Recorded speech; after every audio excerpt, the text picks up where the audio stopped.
bilang bahagi ng Family Day celebration ng pamahalaang panlalawigan ng Aurora na ginanap noong Oktubre 8, 2025 sa Capitol Grounds, isinagawa ang libreng medikal at dental check-up para sa lahat ng empleyado ng Kapitolyo. Kasama sa mga serbisyong ibinigay ang libreng gamot, PhilHealth membership assistance at libreng salamin sa mata o eyeglasses para sa mga kwalipikadong kawani. Isang hakbang upang higit pang mapangalagaan ang kanilang kalusugan at kapakanan.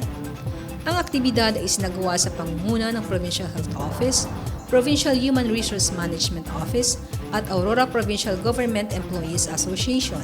Samantala, noong Oktubre 9, 2025, ay itinuloy naman ang selebrasyon sa pamamagitan ng wellness services para sa mga kawani ng Kapitolyo, kung saan tampok ang libreng masahe, gupit, manicure at pedicure upang makatulong sa pagpapahinga at pagpapasigla ng mga empleyado. Sa pamumuno ni Governor Sid Galban, patuloy na sinusulong ng pamahalaang panlalawigan ang mga programang nagbibigay ng sigla, galak at malasakit sa mga kawani. Patunay ng isang administrasyong tunay na nagmamalasakit sa kapakanan ng mga lingkod bayan ng Aurora. Ako si Lynn Robles para sa PJN in Action, all-out serbisyo ng Kapitolyo para sa publiko.